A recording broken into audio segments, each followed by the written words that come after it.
मौलाना कोई आतंकवादी नहीं रहे। उन्होंने हिंदू मुस्लिम सारे लोगों को साझा तौर पर एड्रेस किया, लेकिन उसकी गिरफ्तारी जिस तरह से अमल में आई है ये बहुत ही खेद का विषय है। जब एसटीएफ के लोगों ने उसे जेल के सलाखों में भेजना चाहा, उस वक्त जब मौलाना गाड़ी से उतरते हैं तो उनकी हालत देखने के लायक है, वो शख्स खड़ा नहीं हो पाता। इससे साफ संकेत है कि मौलाना की बहुत बेदर्दी के साथ पिटाई। नमस्कार, आप देख रहे हैं केबीसी न्यूज़।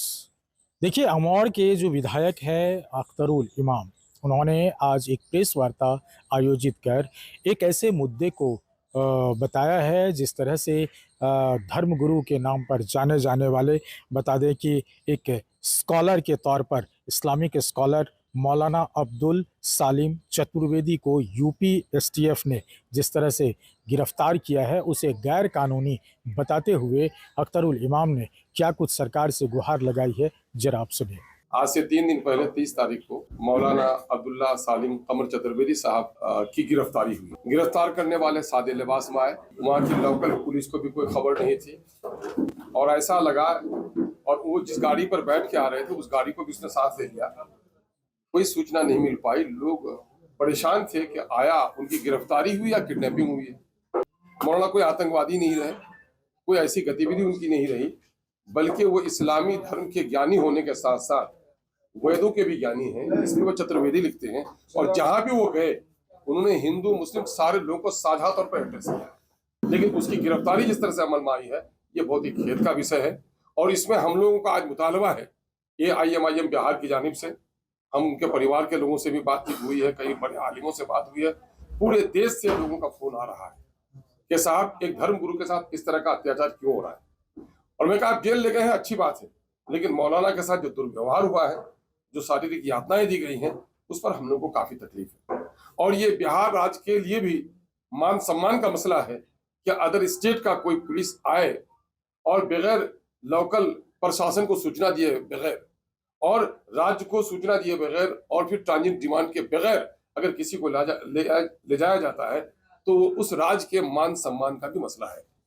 ये मामला मानव अधिकार का भी है, ये मामला अक़लियतों के अधिकार का भी है, ये मामला धार्मिक स्वतंत्रता का भी है। इसलिए हम लोगों ने आज माननीय मुख्यमंत्री जनाब नीतीश कुमार साहब के नाम से पत्र तैयार किया है। बिहार के डिप्टी चीफ मिनिस्टर जो लॉ एंड ऑर्डर के मालिक हैं, पुलिस जिनके कब्जे में है, और आदरणीय सम्राट चौधरी के नाम से भी, साहब के नाम से भी हम लोगों ने आवेदन तैयार किया है।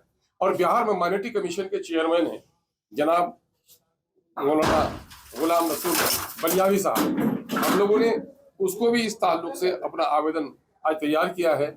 और मौलाना ने हमेशा सामाजिक सौहार्द की बात की है, उसके साथ इस तरह की हरकत हुई है तो इसकी सिर्फ निंदा करने से नहीं होगी, बल्कि इस पर कार्रवाई होनी चाहिए। और बिहार सरकार से हम लोगों की गुजारिश है कि फौरी तौर पर योगी जी से बात करें। योगी जी खुद धर्मगुरु हैं और मैं समझता हूँ धर्मगुरु का अनादर किया जाना ये पुलिस की बर्बरता है या उनके अंधभक्तों का मामला है जिन लोगों ने इस तरह का मुकदमा किया है। हम लोग चाहते हैं कि इस मामले में योगी जी तक भी बात पहुंचे और वो खुद एक धर्म के ज्ञाता हैं, इसलिए इस पर कार्रवाई करते फौरी तौर पर मौलाना को रिहाई करने का आदेश पारित करें। और बिलखुसूस बिहार गवर्नमेंट से हम लोग गुजारिश करते हैं कि बिहार गवर्नमेंट इसका नोटिस ले और इस मामले में फौरी तौर पर मौलाना को रिहा कराने की यूपी की सरकार से बात करे।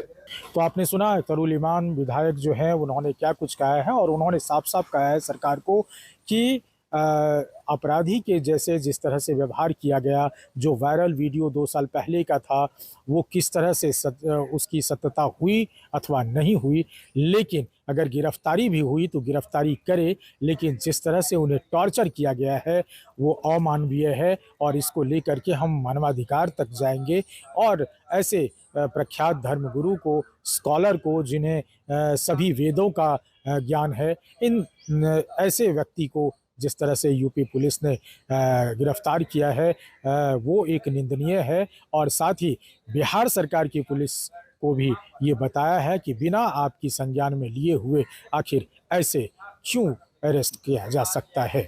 इन तमाम चीज़ों पर मुख्यमंत्री को चिट्ठी भी लिखा है उन्होंने। आप तस्वीरों के माध्यम से देख सकते हैं कि जो लेटर है वो लेटर भी लिखा है और सरकार से इंसाफ की गुहार लगाने की बात कही है। कमलेश आनंद, केबीसी न्यूज़, पटना।